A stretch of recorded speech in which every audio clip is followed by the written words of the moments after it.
সবেগে নির্গত এক ফোঁটা পানি থেকে সৃষ্ট একটা মখলুক আমি।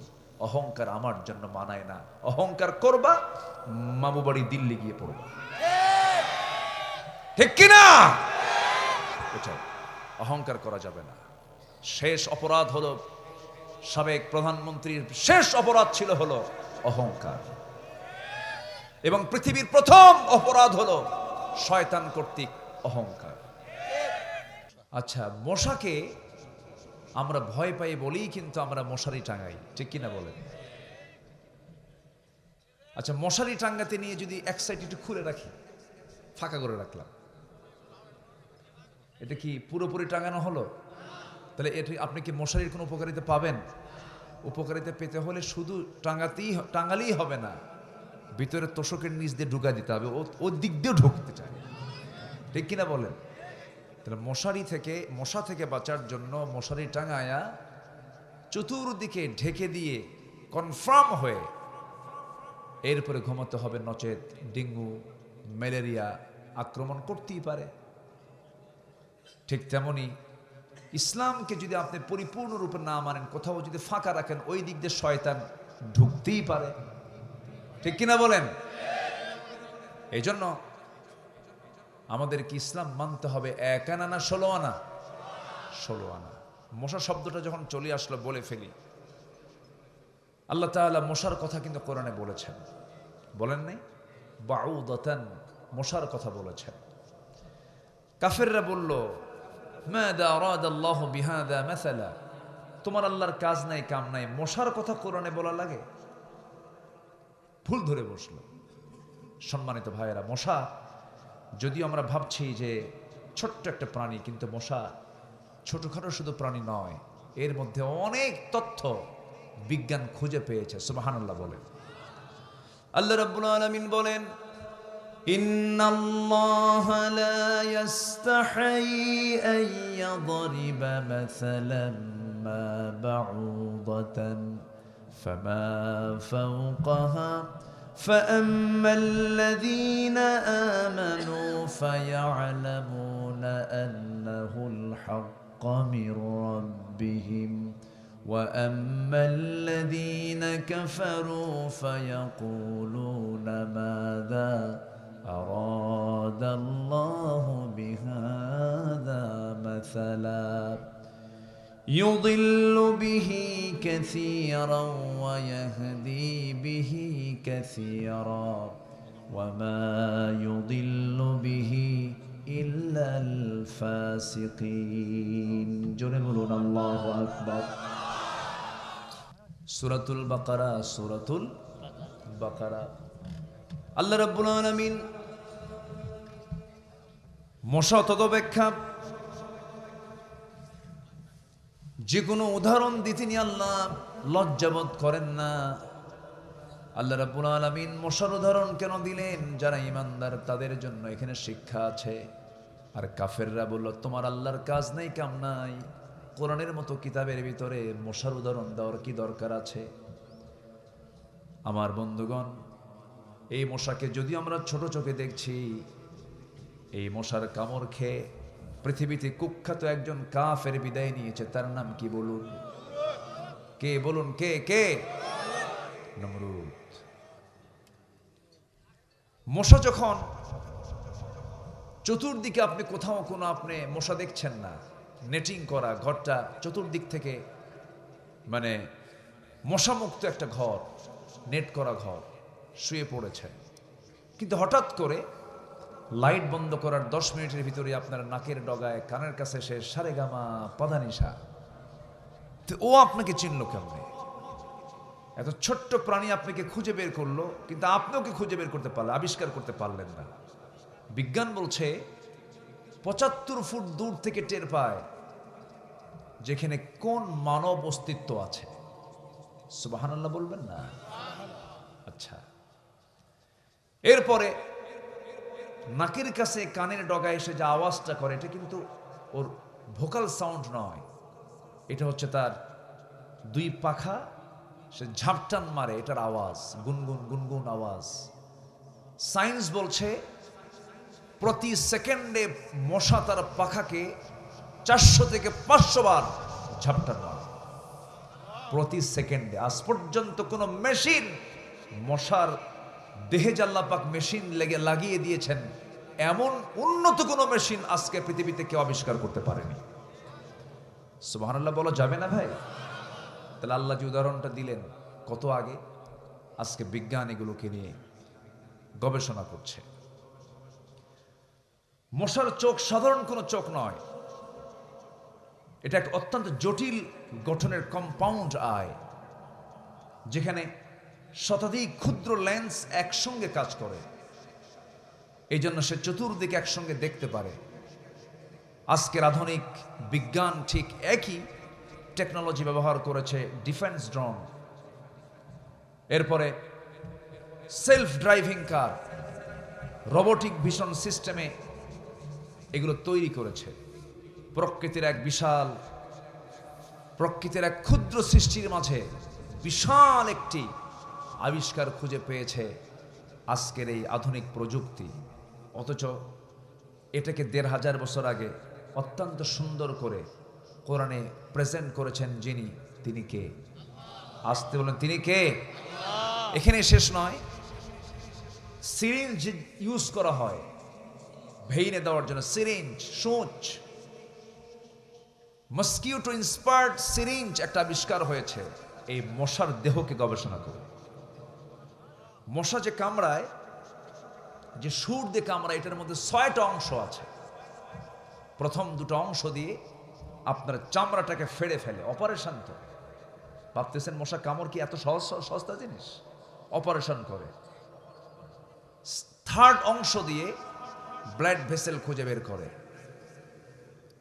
চতুর্থ অংশ, পঞ্চম অংশ, এই দুটো দিয়ে সে কি করে, যখন আপনার রক্তটার ওর খাওয়ার প্রয়োজন, তার আগে সে একটা কেমিক্যাল নিঃসরণ করে, চতুর্দিকে কেমিক্যাল দেয়, অ্যানেস্থেসিয়া করে, অচেতন করে। অচেতন করার পর ষষ্ঠতম সুরের অংশ দিয়ে আস্তে করে ব্লাডটা সে তার পেটের মধ্যে তুলে নিয়ে আসতে চেষ্টা চালায়। ইতিমধ্যে আপনি তো অজ্ঞান, অ্যানেস্থেসিয়া, আমরা তো অজ্ঞান হয়ে আছেন, আমরা টের পাবেন না তো।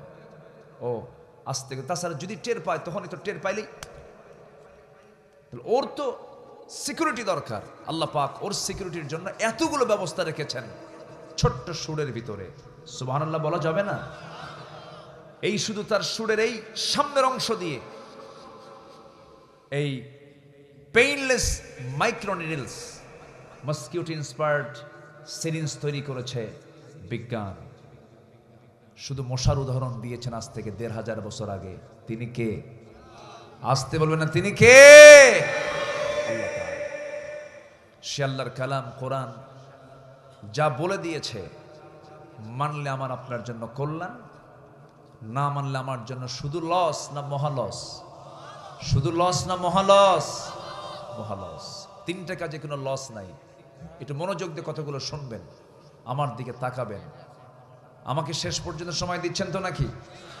আল্লাহ রাব্বুল আলামিন বলেন, ইন্নাল্লাযীনা ইয়াতলুনা কিতাবাল্লাহ ওয়া আকামুস সালাতা ওয়া আনফাকু মিম্মা রাযাকনাহুম সিররান ওয়া আলানিয়াতান ইয়ারজুনা তিজারাতান লান তাবুর। জোরে বলুন আল্লাহু আকবার।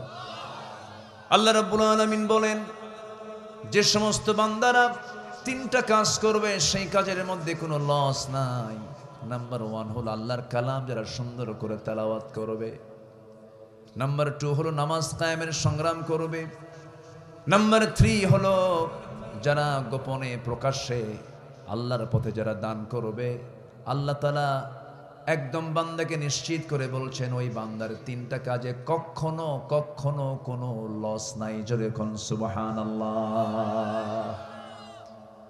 5 ওয়াক্ত নামাজ, প্রত্যেক ওয়াক্ত নামাজই মূল্যবান। ফরজ, ফরজ মানে হলো ইমার্জেন্সি, যার কোনো মাফ নাই। আল্লাহর পক্ষ থেকে জরুরি ঘোষণা হলো 5 ওয়াক্ত নামাজ। এর মধ্যে সবচেয়ে ফজিলতপূর্ণ নামাজ হলো ফজরের নামাজ। 65টা এক্সট্রা করে ফজিলত আছে ফজরের নামাজের। শুধুমাত্র কোনো বান্দা যদি ফজরের দুরাকাত সুন্নত আদায় করতে পারে, মহান রব্বুল আলামিন সেই বান্দাকে রাকাতাই সালাতুল ফজর খায়রুম মিনাদ দুনিয়া ওয়া মা ফিহা, ফজরের দুরাকাত সুন্নতের দাম আমার আল্লাহর কাছে দুনিয়ার মাঝে যা আছে তার চাইতে বেশি দামি। একটু আমেরিকায় বাড়ি হলে, একটু জার্মানিতে সেকেন্ড হোম হলে কত স্বপ্ন পূরণের কত বাসনা। আর আল্লাহ বলছেন ফজরের দুরাকাত সুন্নত যদি তুমি আদায় করো, আমি আল্লাহ এটার দাম রেখেছি দুনিয়া এবং দুনিয়ার চাইতেও বেশি। আল্লাহ বলতে বলছেন কোন কাজ করতে, আর আমরা চিন্তায় আছি কোন দিকে। একজন মুনাফিক জোহর পরে আসর পড়তে পারে, মাগরিব পড়তে পারে, এশা পড়তে পারে, কিন্তু মুনাফিক কখনো ফজর পড়তে পারে না। কোন নামাজ পড়তে পারে না বলেন তো? ফজর। বলুন তো আমাদের মসজিদগুলো এখন কাঁচা না পাকা? আর আমার নবীর মসজিদ ছিল কাঁচা না পাকা? কাঁচা। মসজিদ ছিল কাঁচাই তো। মাঝখানে 1.5 মাস আগে মদিনায় গিয়েছিলাম, সপরিবারে গিয়েছিলাম। আহারে, আজকে 15 লক্ষ মুসলমান একসঙ্গে নামাজ আদায় করে।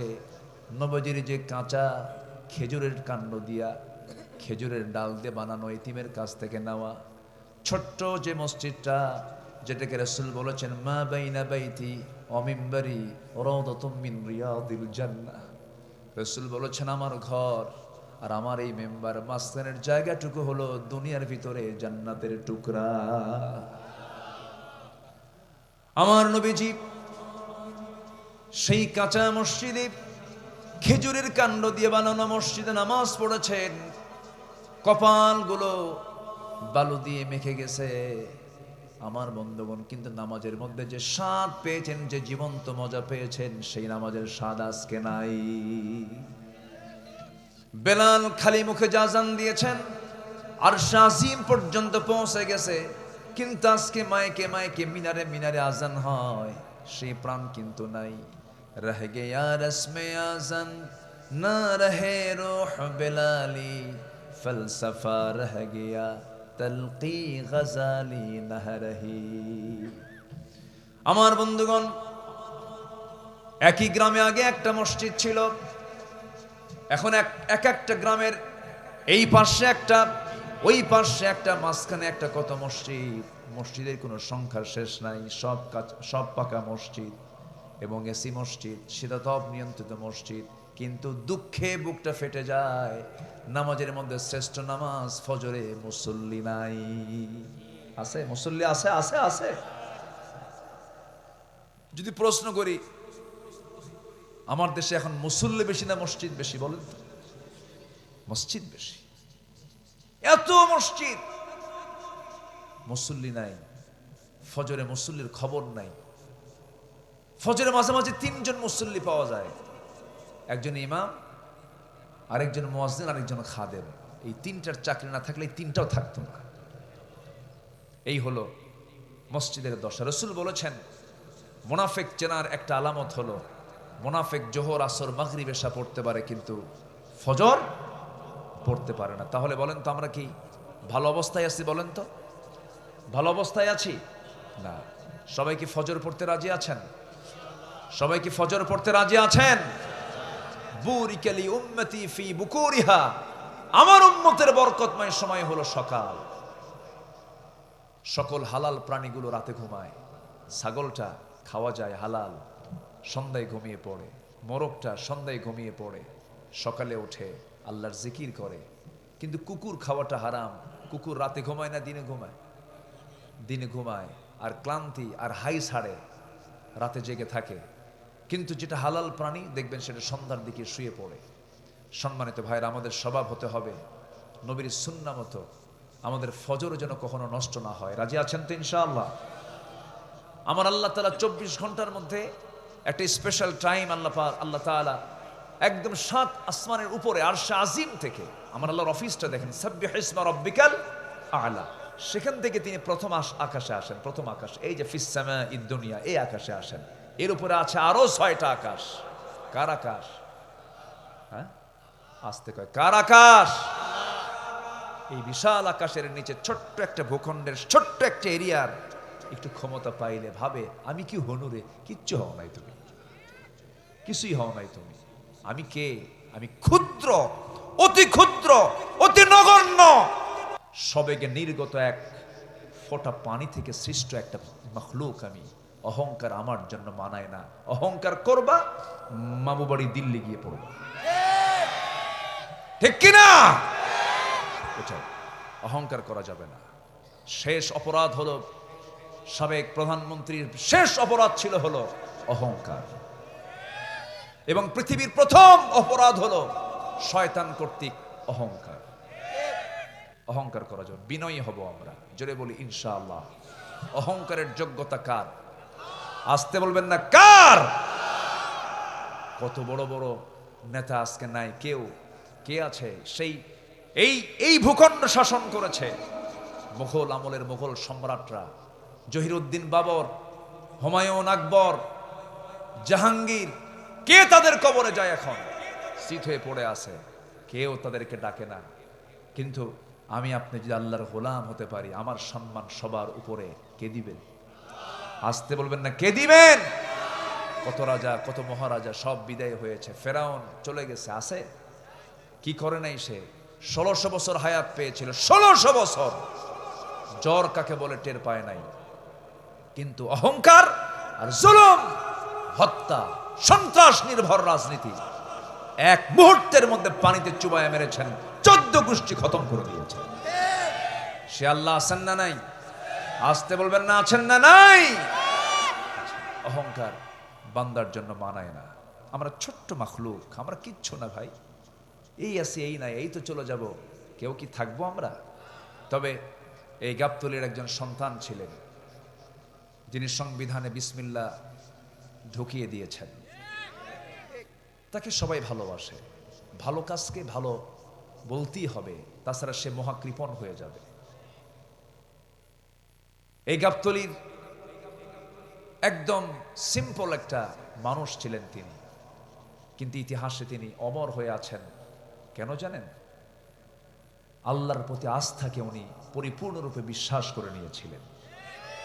সে বিসমিল্লাহকে 16 বছর এরা কবর দিয়েছিল। আস্তে কোন কেন? আল্লাহ ওদের কবর রচনা করে দিয়েছে। যা, রাগ করতেছেন নাকি আপনারা? কথাগুলো কোথায় থাকেন? একজন কইছে, জি জোরে বলি ইনশাআল্লাহ। আল্লামা সাঈদ রাহিমাহুল্লাহ 25 বছর আগে বলেছিলেন, গাছের গোড়ায় নাড়া দেব, মামু বাড়ি দিল্লি গিয়ে পড়বা। এই লোকটাকে আমি আল্লাহওয়ালা মনে করি। আপনারা কি মনে করেন? আল্লাহর ওলি ছিলেন তো নাকি? মনে হয়, মনে হয়। শেষ পর্যন্ত তাকে কেমনে টেকনিক করে হত্যা করা হলো। সুস্থ মানুষ, হাসি খুশি মানুষ, আমাকে উনি খুব ভালোবাসতেন। উনি জেলখানা থেকে আমাকে টুপি উপহার দিয়েছেন। ওনার মাদ্রাসার মাহফিল আমি রেগুলার করতাম।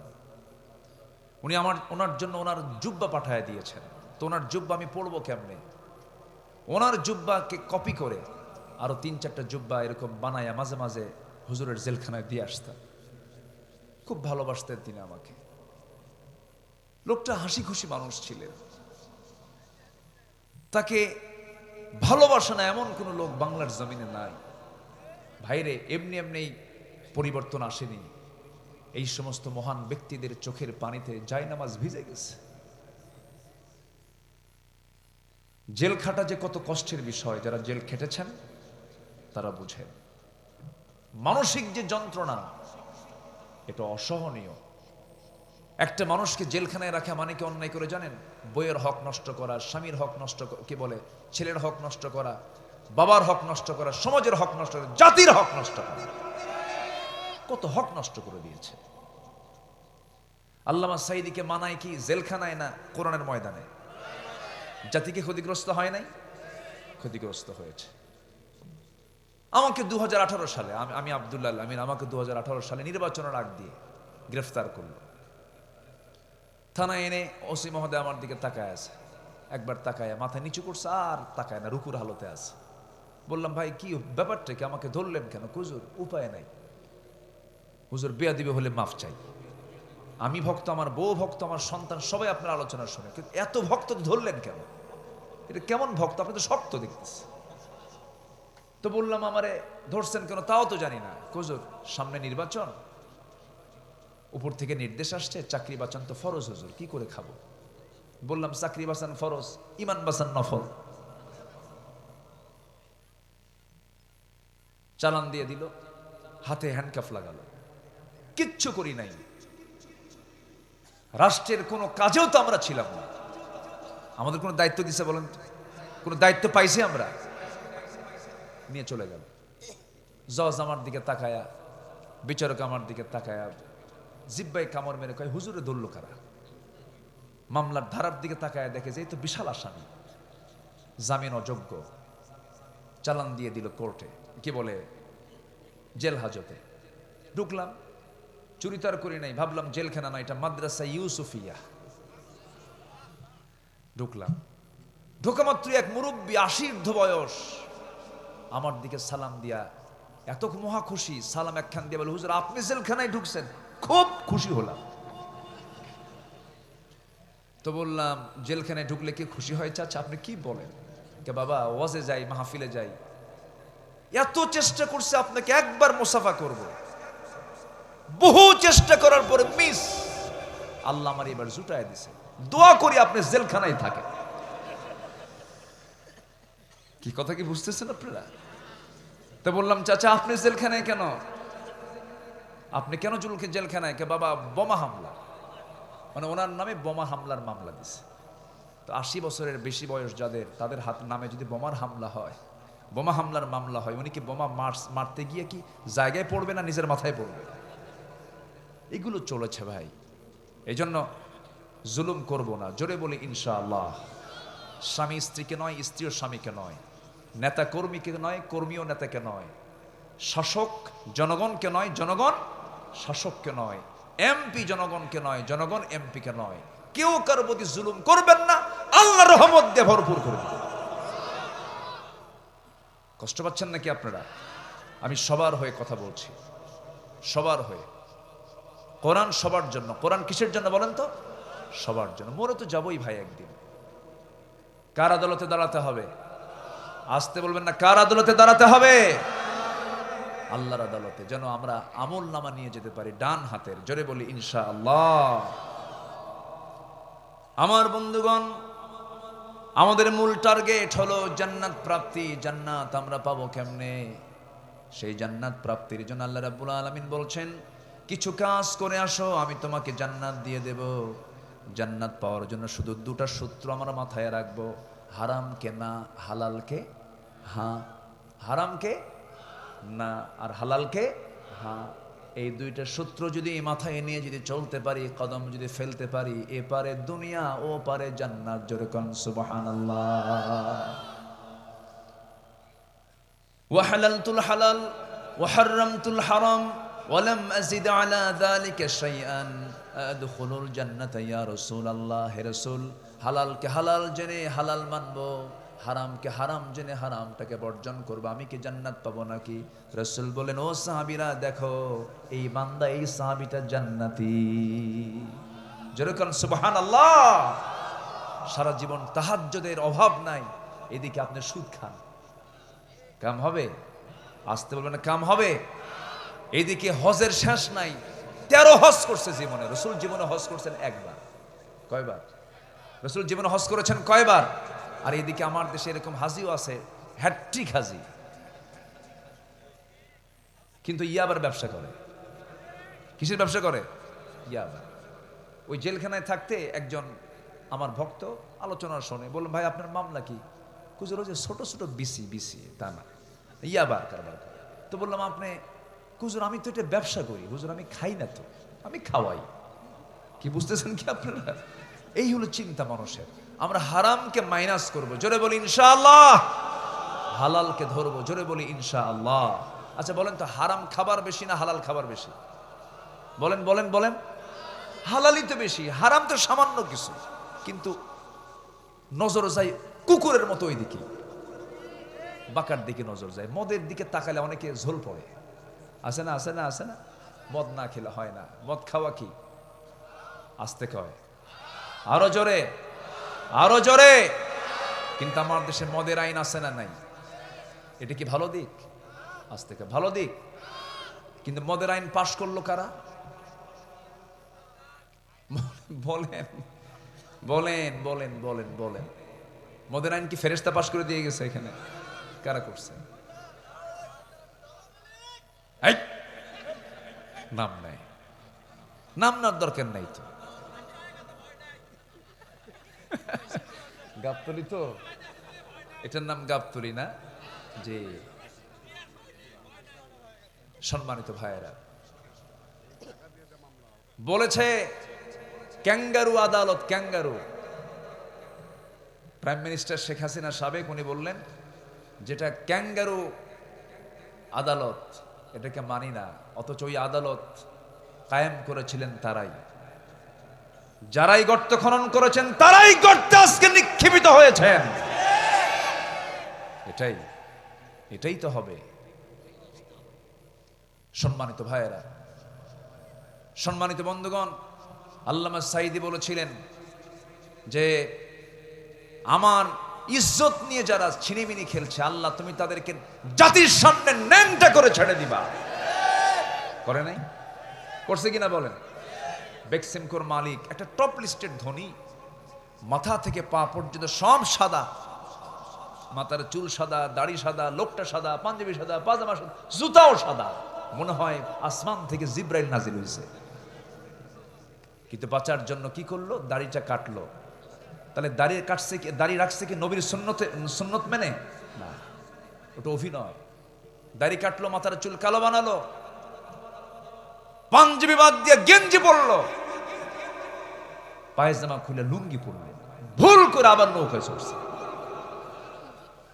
আইনমন্ত্রীকে কোস্টগার্ড ধরে বলতেছে, আইনমন্ত্রী স্যার আপনাকে চিনছে, চলেন থানায় চলেন। আইনমন্ত্রীকে আমি কি একা আসছি নাকি? আমি তো জামাতের সাথে আসছি। কে? কই যে নৌকার গোড়ায় বসে আছে, কে কে চেনা যায় না তো? ভালো করে দেখো, ওটাই দরবেশ। ঠিক কিনা? ধর্মের ব্যবসা কোনো আলেম ওলামা করে না।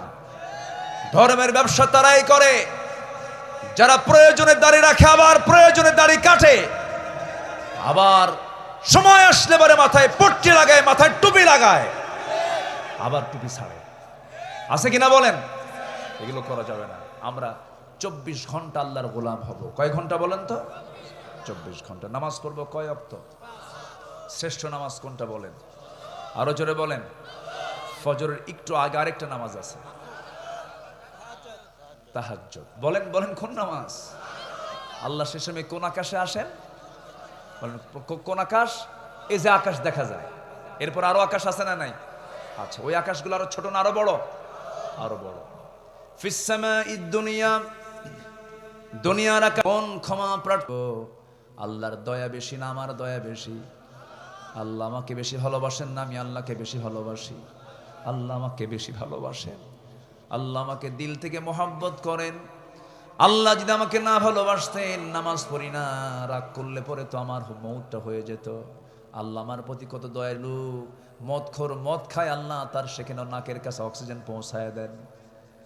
নারী নিয়ে, নিজের বউ না নিয়া নারী নিয়ে রাতের বেলা জেনার কাজে লিপ্ত হয়, আল্লাহ সেখানে অক্সিজেন সরবরাহ করেন। আল্লাহ কত ধৈর্যের পাহাড়, ধৈর্যের পিরামিড, আল্লাহ মাফ করে দেন। আল্লাহ পাক প্রথম আকাশে এসে বলেন, ও বান্দা কে আছো আমার কাছে মাফ চাবে? যে বান্দা আল্লাহর দিকে 1 হাত আগান, আল্লাহ তার দিকে 10 হাত আগান। যে বান্দা আল্লাহর দিকে হেঁটে যায়, আল্লাহ সেই বান্দার দিকে দৌড়ায় দৌড়ায় যান। আমার বন্ধুগণ, আমার আল্লাহ সে কত উপরে। এই আসমান থেকে পরের আসমান আরো বড়, সেই আসমান থেকে আরেক আসমান আরো বড়। 7টা আকাশের উপরে আল্লাহ তাআলার অফিস আরশ আজিম, সাব্বিহিসমা রাব্বিকাল আলা। এত দূরত্ব, ডিস্টেন্স, এত লম্বা ডিস্টেন্স অতিক্রম করে তিনি দুনিয়ার আকাশে চলে আসেন। আল্লাহ আমাকে শুধু মাফ করবেন, এই চিন্তা মাথায়, এই চিন্তা লালন করে আল্লাহ রাব্বুল আলামিন আসমান থেকে আরশ আজিম থেকে প্রথম আকাশ পর্যন্ত চলে আসেন।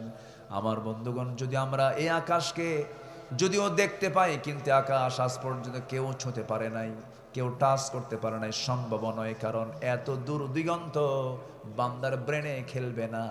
মানুষ শুধু চাঁদে গেছে, কোথায় গেছে বলেন? চাঁদে গেছে। চাঁদ গেল, মঙ্গল গ্রহ দেখলো। বান্দা যদি মনে করে চাঁদ দেখলাম, মঙ্গল গ্রহ দেখলাম, সূর্য দেখবো, সূর্য দেখার ক্ষমতা নাই।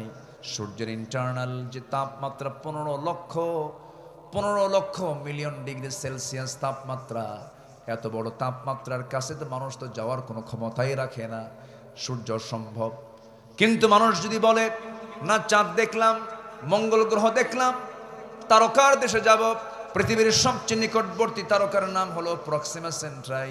প্রক্সিমা সেন্ট্রাই যদি কেউ যেতে চায়, এই জাগতিক জীবন থেকে কোনো নর্মাল কোনো কপ্টার বিমান দিয়ে সম্ভব নয়, যানবাহন দিয়ে সম্ভব নয়, নভোযান লাগবে। অ্যাপোলো 11 পৃথিবীর সবচেয়ে লেটেস্ট আবিষ্কার, নভোযান অ্যাপোলো 11, যার ঘন্টার গতি হলো 39,000 কিলোমিটার। 39,000 কিলোমিটার বেগে যদি পার আওয়ার রওনা দিয়ে দেয় এই দুনিয়া নামক জায়গা থেকে পৃথিবীর সবচেয়ে নিকটবর্তী তারকার দেশে, তারা যেতে সময় লাগবে 1,15,000 বছর মাত্র। যাবেন কারা কারা? হাত তোলেন। সম্ভব? সম্ভব? যেতে পারবেন? বাঁচবেন কয়দিন? যাবেন কোন দিন? আল্লাহ বলছেন, বান্দা আমার আরশ আজিমের ছায়ায় আমি তোকে জায়গা করে দেব। যেরকম সুবহানাল্লাহ। যদি তোর দিলটা মসজিদের সঙ্গে লটকানো থাকে, আজান হওয়ার সঙ্গে সঙ্গে ফজরে গিয়ে হাজির হয়ে যাবি, আমি তোকে আরশ আজিমের জায়গায়, ছায়ায় তোকে জায়গা করে দেব। এটা কি ছোটখাটো অফার না অনেক বড় অফার? জোরে বলেন সুবহানাল্লাহ। ঠিক ওই তাহাজ্জুদের সময় শয়তান করে কি? আল্লাহ আসেন প্রথম আকাশে, আর শয়তান বান্দার শিরায় শিরায় ঢুকে যায়, বান্দার শিওরে বসে যায়। শয়তান মনে হয় গাবতলী চেনে না। নড়াচড়া করেন কেন? শেষ করে দেব নাকি? শয়তান কি গাবতলী চেনে? চেনে চেনে চেনে? হ্যাঁ, শয়তান জান্নাতও চেনে।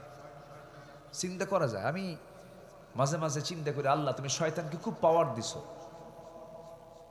কিন্তু শয়তানের যত পাওয়ার হোক না কেন, শয়তানের যত কৌশল সব মজবুত না দুর্বল? দুর্বল।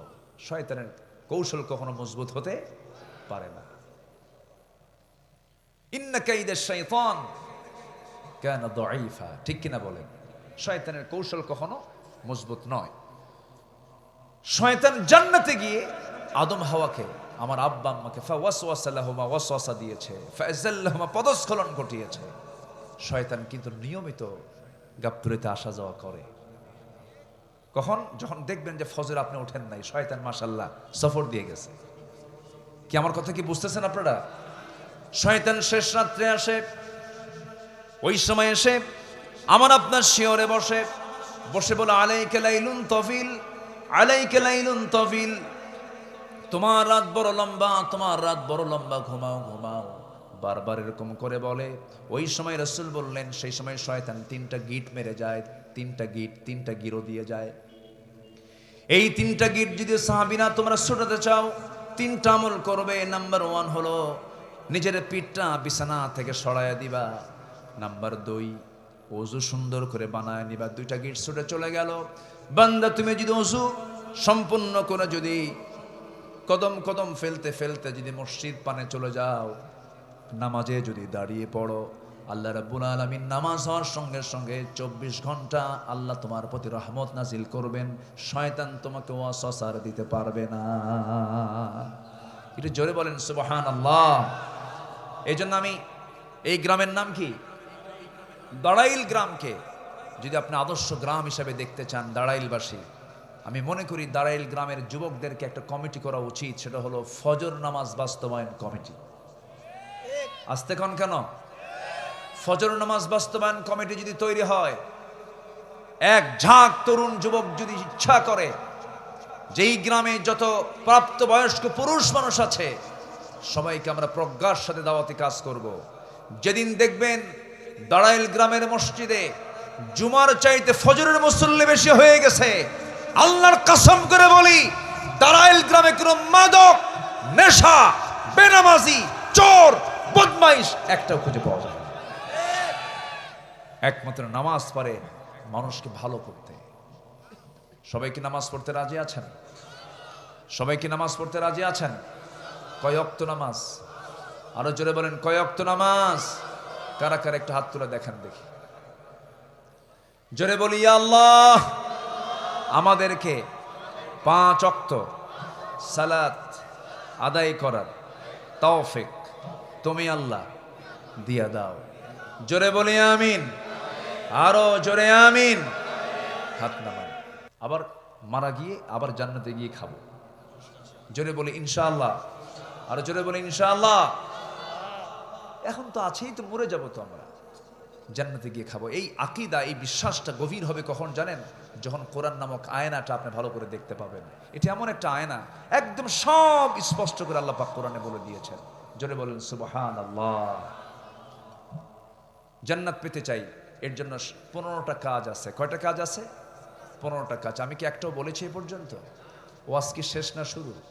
নুরু শেষ না শুরু? 1 নম্বর, ঈমান আনবো আমরা। কি আনবো? বলেন, জোরে বলেন, কি আনবো? ঈমান আনবো। কিন্তু কিছু কিছু লোকের নামই আছে ঈমান আলী। কি নাম বলেন তো? নামাজ পড়ে না। নাম হলো রমজান আলী, রমজান মাসে দুপুরবেলা ভাত খায়। নাম হলো আতর আলী, গোটা গায়ে গাজার গন্ধ। নাম হলো হিম্মত আলী, সাইকেলের চাকা ব্লাস্ট হলেই শীত হয়ে পড়ে।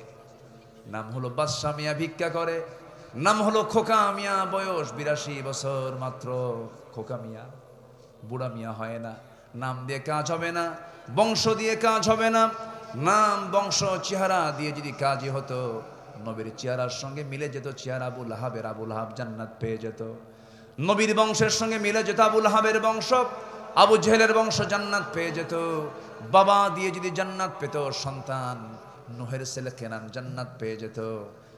বাপ, সন্তান দিয়ে বাপ যদি জান্নাত পেয়ে যেত, ইব্রাহিমের বাবা আজরও জান্নাত পেয়ে যেত। কিন্তু বাপ দিয়ে সন্তান হবে না, সন্তান দিয়ে বাপ হবে না, বংশ দিয়ে হবে না, কোন নাম যশ খ্যাতি দিয়ে হবে না। জান্নাত পাওয়ার জন্য 1 নাম্বার কাজ হলো কি আনতে হবে? বলেন, কি আনতে হবে? বলেন, ঈমান আনতে হবে। ভালো করে ঈমান আনতে হবে। নামাজ ঈমানদার হতে হবে, সৎকর্ম থাকতে হবে। ওজনে কম দেওয়া যাবে না। বনের সম্পত্তি মেরে খাওয়া যাবে না। বনের সম্পত্তি মেরে খাওয়া ভাই বুঝি গাবতলিতে নাই। আমার মায়েরা মাহফিল আসছে নাকি? আসছে। মায়েরা এখন খুব খুশি, হুজুর ভালো করে কোন ভাই কিছু বসে আছে ওই জায়গায়। এখন গেলে কিন্তু ভাববো ওই লোকটা বনের সম্পত্তি মেরে খাইছে। বসেন। বনের সম্পত্তি মেরে খাওয়া আজকে আমার দেশের স্বাভাবিক বিষয়। পেটের বোন, একই মায়ের পেটের বোনের সম্পত্তি যদি মেরে খেতে কষ্ট না হয়, তো এই প্রতিবেশী আর সরকারি সম্পত্তি মেরে খেতে কোনো কষ্ট হবে বলেন তো? এটাই তো হয়।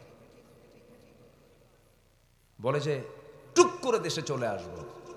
বলছেন না? বলছেন না? বলছেন না? আসবেন তো ভালো কথা, কিন্তু দেশের টাকা যে পাচার করছেন, এগুলো কি করবেন?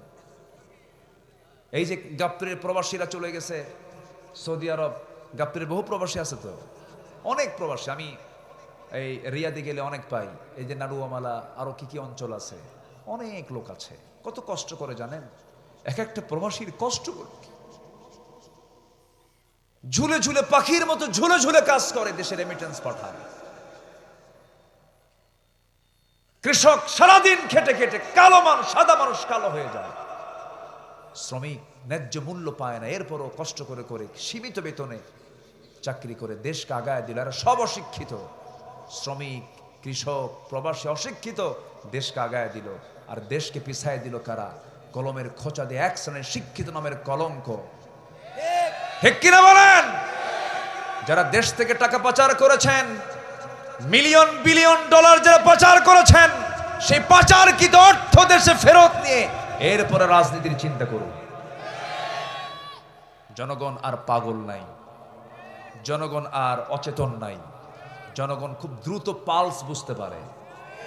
সুযোগ বুঝে, কৌশল খাটায় কিছু করবেন, জনগণ বুঝে সব কিছু। আমরা সচেতন থাকবো। জোরে বলি ইনশাআল্লাহ। আরো জোরে বলি ইনশাআল্লাহ। আমরা চাই রাজনীতি আদর্শ নির্ভর না সন্ত্রাস নির্ভর? বলেন, কি নির্ভর? কি নির্ভর? চরিত্রহীন নির্ভর না চরিত্র নির্ভর? সৎ চরিত্র নির্ভর আমরা আদর্শ রাজনীতি আমরা বাংলাদেশে দেখতে চাই। জোরে বলি ইনশাআল্লাহ। আল্লাহ কবুল করুন, আল্লাহ কবুল করুন, আল্লাহ কবুল করুন। ঈমান আনতে রাজি আছি তো? কি ইমান? আমল ছাড়া ইমান না আমল সহ ইমান? আমাদের কিন্তু পার্শ্ববর্তী দেশ ভারত আছে। ভারতের একটা মানে চলচ্চিত্র অঙ্গন আছে, তার নাম হচ্ছে বলিউড। নাম শুনেছেন তো? নাম তো শোনার কথা, যুবকরা তো আরো ভালো করে জানার কথা। বলিউডের যারা মেইন যারা অভিনেতা সবগুলো খান। এই খানগুলো মুসলমান, কিন্তু কামগুলো অন্য ধর্মের চাইতো জঘন্য। ঠিক কিনা বলেন? দিন নাই, শরিয়ত নাই, এগুলো প্র্যাকটিস নাই। প্র্যাকটিস ছাড়া সে কখনো মুসলমান হতে পারে না। ব্রাহ্মণের ছেলে ব্রাহ্মণ হয়, খ্রিস্টানের ছেলে খ্রিস্টান হয়, বৌদ্ধের ছেলে বৌদ্ধ হয়। মুসলমানের সন্তান মুসলমান হতে পারে না যদি ইসলাম না থাকে। ইসলাম থাকতে হবে আমার আপনার ভিতরে। আল্লাহ কবুল করুন, জোরে বলি আল্লাহুম্মা আমিন। সম্মানিত ভাইরা, ইমান আনবো, নেক আমল করবো, ইমানটা বেচবো না। আমার দেশে আবার ইমান বেচা খুব সস্তা, জানেন? বিড়ির একটা প্যাকেট পাইলে ইমান বেচে দেয়। যা, আছে কি না? এই দেশে খাবার বেশি চলে না বিড়ি বেশি চলে? বলেন বলেন, কোনটা বেশি চলে? নাস্তা মিস হলেও বিড়ি খাওয়া মিস নাই। বিড়ি খাওয়া কি দেখছেন? মুফতি সাহেব ফতুয়া দিল, বিড়ি খাওয়া কি বলো? হারাম। ভালো করে খাও, হারাম। আগুন ছাড়া খাওয়া হালাল। দেখেন আরেকজন ফতুয়া দিচ্ছে। গাবতলির মানুষ কিন্তু ঠোঁট কাটা মানুষ। আমরা সব অঞ্চলে যাই, আপনারা অত্যন্ত আন্তরিক, খোলামেলা, ভিতর বাহির সব সমান, আলহামদুলিল্লাহ বলেন। ভালো। বিড়ি খাওয়া কি আমি এটা বলবো না, তবে আপনি এটা বুঝে নেন তো, বিড়ি খেলে কি স্বাস্থ্য ভালো হয়? লাঞ্চ ভালো হয়? ওয়ালা তুলকু বিআইদিকুম ইলাত তাহলুকা, নিজকে ধ্বংসের দিকে ঠেলে দিও না। কিন্তু এরপরও বিড়ি খায়। বলেন তো, যে বিড়ি খেলে ক্যান্সার হয়, সে বিড়ির খাওয়ার জন্য অবশ্যই জবাব দিতে হবে কার আদালতে? কার আদালতে? লাঞ্চ দিয়েছেন কে? বিড়ি খেয়ে নষ্ট করলো কে? আল্লাহ। আল্লাহ নষ্ট করছে। বিড়ি খাবে না আপনি, আল্লাহ নষ্ট করবে। আমরা কোন নেশার দিকে যাব না, জোরে বলি ইনশাআল্লাহ। যুবকরা আকাম কুকাম করবা না। ডিভাইস, মোবাইল, এরপরে ইলেকট্রনিক্স, অনেক নেশা আছে, এগুলোর দিকে যাবা না। লাভ নাই, পুরাটাই লস। জীবন তো একটা। জীবন কয়টা বলো তো? একটা। বিবাহ পূর্ব কোনো অবৈধ সম্পর্ক করবা না, লাভ নাই তো। এগুলো মজা পাওয়া যায়, মজা আছে, মজা নাই যে তা না। সে মজাটা হলো দাউদের মতো। দাউদ যখন চুলকায়, এত মজা, খালি চুলকায়, চুলকাতে চুলকাতে একসময় থামে। থামার পর যখন পানি লাগে তখন কি হয়? বলেন কি হয়? জলে। এটা হলো বিবাহ পূর্ব নোংরামি করার কুফল। কোনো খারাপ কিছু দেখবা না, সুন্দর করে জীবনটা সাজায় নিবা। তুমি কি জানো, তোমার যৌবন তুমি যদি আল্লাহর পথে টিকে রাখো, আল্লাহ পাক বলছেন আমি আমার আরশ আজিমের ছায়া ওই যুবককে জায়গা করে দেব। বিয়ের প্রয়োজন হবে তোমার, আব্বাকে খুলে বলবা, মাকে খুলে বলবা, আব্বা যৌবন হয়েছে, বয়স হয়ে গেছে, বিয়েটা করাও, আমি বিয়েটা করব। গার্জিয়ান যারা আছেন আমার এই কথাগুলো শুনবেন মনোযোগ দিয়ে। এই কথাগুলোকে বুঝতে হয়, বাচ্চাদের পালস বুঝতে হয়। বাচ্চার ক্যারিয়ার গঠন করতে করতে 50 হয়ে যায়, 40 হয়ে যায়, বিয়ে হয় না। অথচ বিশ্বের সেরা মানুষ মুহাম্মদ সাল্লাল্লাহু, বাবাও নাই মাও নাই, তাও তিনি বিয়ে করেছেন 25 বছর বয়সে। কত বছরে? 25। এটা স্ট্যান্ডার্ড এজ। এগুলোকে মাথায় নিবা। রিজিকের দায়িত্ব কার? আসতে বলবেন, রিজিকের দায়িত্ব কার? আল্লাহ রিজিক দিয়ে দিবেন। ফয়সালা কার হাতে বলেন তো? আল্লাহর হাতে। আমার নবীজির কাছে এক যুবক এসে বলে, হুজুর আমার যৌবন হয়েছে, বিয়েটা কেউ করায় না, হুজুর বিয়েটা করানো যাবে কি? রাসূল বলেন, কেন বিয়ে করবে না? অবশ্যই বিয়ে করতে পারবে তুমি। হুজুর আমি তো কালো, আমার সঙ্গে কেউ রাজি হয় না, আমি ঘন কালো মানুষ। রাসূল বলছেন, কে বলেছে তোমার কালো সমস্যা? তোমার বিয়ে হবে মদিনার সবচেয়ে সুন্দরী নারীর সাথে, যাও। যেরকম সুবহানাল্লাহ। কিছু কিছু মহিলার সুন্দরী আছে, বউটা স্বামীটা যদি একটু কালো হয় খুব দেমাক দেখায়, মানে গাবতলিতে মনে হয় দেখায় না। আরে কি কয় দেখছেন? দেখেন, দেখায়, দেমাক দেখায়। দেখানো যাবে না। সুন্দর করেছেন কে? কালো করেছেন কে? ধলা করেছেন কে? ফয়সালা কার? মাঝে মাঝে বলে, তোমার একটা চেহারা হলো, স্বামীকে কয় তোমার সাথে যে আমার বিয়ে হয়েছে তোমার 14 গোষ্ঠীর কপাল। দেখেন খোঁটাটা মারলো কোন দিক দিয়ে? শান্তি হবে? শান্তি হবে। কিছু পুরুষও আছে, বউটা যদি একটু কালো হয়, বাপ হয়তো পছন্দ করে আসছে, হয়তো মা পছন্দ করে আসছে, বংশ ভালো, সবকিছু ভালো, যা রূপগুণের সব তো 40-এর মধ্যেই হয়। 40-এর পরে কি আর এগুলো থাকে বলেন তো? থাকে না। তখন থাকে মানুষের মন, মানুষের হৃদয়। তো হয়তো কালো একটা বউ জুটে গেছে, 3 দিন পর কান্দে। এই তুই নতুন বউ ঘরে তুই কান্দিস কেন? সুমনের বউ দেখতে কত সুন্দর।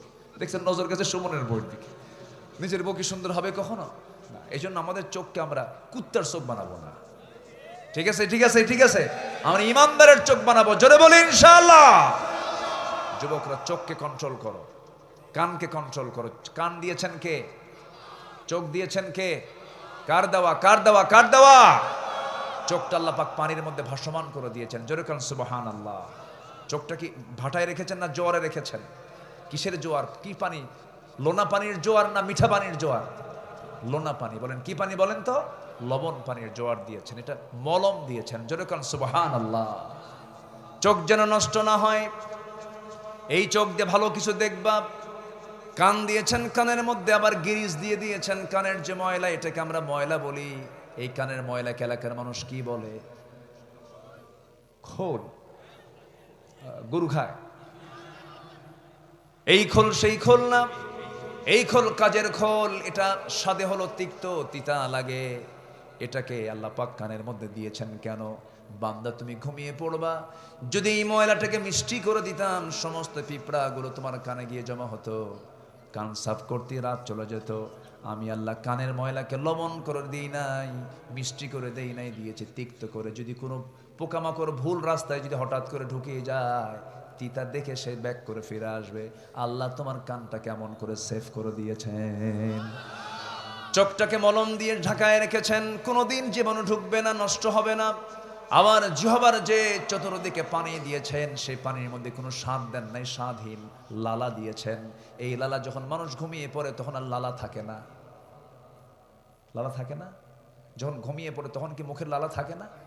থাকে কি না? বালিশ ভিজে শেষ, বালিশ ভিজে শেষ হয়ে যায়। এই যে আল্লাহ রাব্বুল আলামিন এত কিছু ম্যানেজমেন্ট করলেন, এত কিছু দিয়ে দিলেন, মাথা থেকে পা পর্যন্ত সব কার অবদান? সে আল্লাহ বলছেন, বান্দারে সব আমি দিলাম, সব আমি করলাম, তুই আমারে ভুলবি কেমনে বান্দা? আমি তোকে ভুলতে পারি না। আমি তোর জন্য প্রথম আকাশে চলে আসি, তুই আমার কাছে চাবি। আজান হবে, আসসালাতু খায়রুম মিনান নাওম, তুই মসজিদের দিকে চলে যাবি। যুবক, বুড়া মানুষের ইবাদত আল্লাহর দরবারে যতটুকু কবুল হয়, তার চেয়ে বেশি ইবাদত কবুল হয় বুড়া মানুষের না যুবক মানুষের। বলেন যুবকরা, এই যে দেশের পরিবর্তন এনেছে, বুড়া মানুষ না যুবক মানুষ? বলেন কত বুড়া মানুষ না যুবক মানুষ? বুড়ারা পারে নাই, বাপরা পারে নাই, পুলিশরা পারে নাই, পুলিশের সন্তানরা পেরেছে। রাজনীতিবিদরা পারে নাই, রাজনীতিবিদের সন্তানরা পেরেছে। ঠিক কিনা? তোমরাই পারবা। তোমরা এগিয়ে যাও সামনের দিকে। সামনের বাংলাদেশ ইসলামের বাংলাদেশ, সামনের বাংলাদেশ কোরআনের বাংলাদেশ। আল্লাহ কবুল করুন। জোরে বলি আমিন। নামাজ দিয়ে ভরায় ফেলবো, এই জাতি নামাজি হবে। জোরে বলি ইনশাআল্লাহ। 54 বছরে 5% নামাজি হয়েছে। কত পার্সেন্ট? 5%। আমরা 100% নামাজি মুসলমান হব। জোরে বলি ইনশাআল্লাহ।